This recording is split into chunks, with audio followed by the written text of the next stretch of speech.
I need a bite of everything on my fork. Wow, that feels like a warm, cozy hug. Hey, I'm Will Coleman and welcome to Food 52. Today I'm very excited because I'm gonna show you how to make loaded mac and cheese with all the goodness. We have breadcrumbs, bacon, sage, perfect for entertaining the holidays or just a random day when you want some good mac and cheese. This recipe is really special to me because mac and cheese is one of the first things I made in my mother's kitchen, though I couldn't break any rules in my mother's kitchen, but I can now because I'm in my own kitchen and I'm putting all the new tricks and twists to my recipe, but it still feels like home, which I love. For the first step of this mac and cheese, I'm gonna cook my bacon off. I like to get my bacon in a cold pan and allow the bacon to heat up with the pan so that the fat renders off and no bacon burns. It cooks evenly and it gets the job done. One of the things that I love about this recipe is that it really breaks all the rules to traditional mac and cheese. I'm swapping out the classic yellow cheddar for a white cheddar, and I'm adding some breadcrumbs, which is totally untraditional in my house, my mother's house. But today we're gonna change it up, and we're doing it with some extra cheese on top, but we're also gonna mix in that bacon fat and crispy bacon into my breadcrumb mixture, which is gonna add a fabulous topping to the finished product. So let's get started with our topping. I'm gonna get a mixing bowl and add my panko breadcrumbs. I got some grated garlic as well. And here's where a holiday aspect comes in. I like to add sage, but sage is good all year round. If you're not a fan of sage, swap it out for parsley, thyme, rosemary. You do you, it's your kitchen. I am also black pepper's #1 fan, so I'm adding a nice amount of black pepper into my topping as well. Mix that in. Okay, our bacon is a whole new woman now, fully crisped up. I'm gonna add my breadcrumbs to my bacon. I went ahead and turned the heat off, but we're gonna let that sage get nice and crispy, our breadcrumbs toasty, and just really soak up all that bacon fat. It's gonna be good. So our breadcrumbs and bacon is all mixed up. You may be tempted to go find your nearest corner and eat this as a snack, but don't. Save it for your mac and cheese. It'll be worth it. Now it's time for my favorite part of this recipe, to make our cheese sauce for our mac and cheese. So if you're a fan of mac and cheese and are a little bit terrified of making it at home because you're scared of how hard it's gonna be, let me tell you, don't be at all. I learned this when I was like 8 years old and I still remember it to this day. It really starts off with the roux, butter, flour, and it's that simple, y'all. So I'm gonna add my butter into my pan, let it melt, and then I'm gonna whisk in my flour. And this will be the same process if you are making a gravy or this beautiful cheese sauce. And one of the things that my mom taught me that I still remember is that when you're making a roux like so, you wanna cook out your flour because nobody wants to taste flour when they're eating mac and cheese.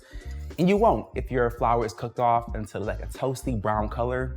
And it takes about a couple minutes, so you won't be over the stove for too long. Don't you worry.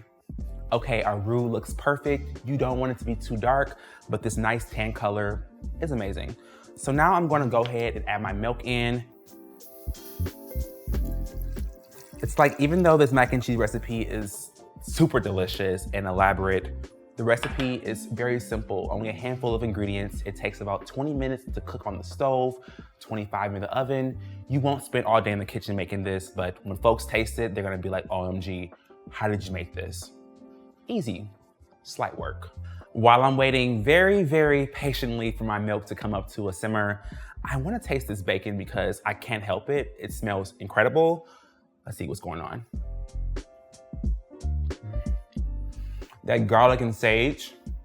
Honestly, bacon should be made this way all the time. But hey, I'm just talking. Our bechamel is looking great. One of the things that I learned from back in the day when I was making this as a kid is that it's important to continue to whisk it as your sauce is getting thick because nobody has time to be scrubbing off pots with things stuck on them. At least I don't, but believe me, I had to. So let's avoid that. And we don't wanna also scorch our sauce. This is too good to scorch. So have some patience, continue to whisk it. It's only a few minutes. All right, now I'm gonna add in my white cheddar. I'm also switching things up and adding Parmesan. And I've also saved some cheese on the side to top it up with because I love cheese. I hope you do too. Now I'm gonna hit it with a little bit of salt and pepper. Would you believe it? Our cheese sauce is all done. Our cheese has melted into that bechamel, and it's that simple. I'm gonna grab my noodles, pour it in, and give it a big mix.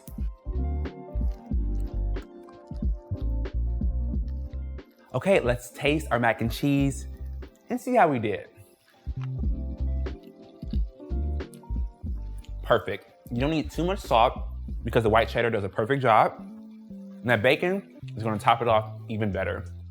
So I'm gonna now butter my baking dish, and I'm just gonna spread it on all sides to avoid anything from sticking, because in my house, nothing goes to waste. And also, I like washing dishes when it's nothing stuck on the pans.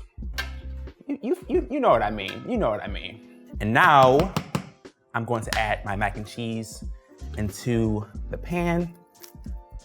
We need to get every single bit of this mac and cheese into my baking dish. And when I say everything, I mean everything. They're trying to be stubborn. It's okay though, I took care of it. We're gonna spread our mac and cheese into an even layer. This looks so gorgeous. I could eat this right now, but when you see it get out the oven, you're gonna be like, whoa, thank God I waited. Okay, I'm getting really, really happy right now because the bacon is going on. Those toasty breadcrumbs, crispy bacon, sage and garlic. This is a party that I wanna be invited to. Let's spread that out so that we're getting bacon everywhere. Nobody has to be left out in this situation. And this was always my favorite part while cooking in the kitchen with my mom. Tasting the cheese. I mean, who doesn't want that? She always used a mix of yellow cheese and Monterey Jack when making her mac and cheese and topping it off. But that just goes to show you that mac and cheese is so versatile. You can switch out your noodles, switch out your cheeses, and it's still gonna be delicious. All right, we're all set with our mac and cheese. You know, even after all these years of making mac and cheese with my mom, it still feels like home. So I'm excited about this. We're gonna put this in the oven at 425 degrees for 25 minutes or until it's golden brown, bubbly, and just how you like it. Okay, our mac and cheese is all done baking. This entire kitchen smells phenomenal.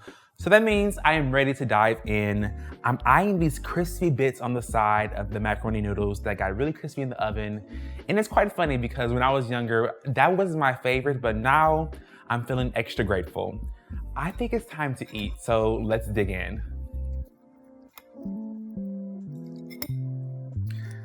You can hear like the bacon, the breadcrumbs, that crispy cheese as they're scooping it out, but look at this. I'm excited. I think my mom will be proud, but let's taste first.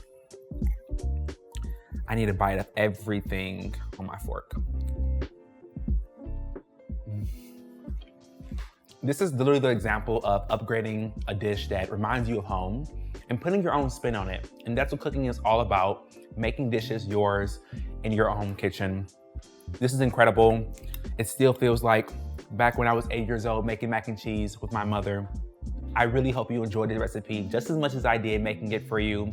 If you want to find the exact recipe, head to food52.com. Be sure to subscribe to our YouTube channel, and it was such a pleasure cooking with you.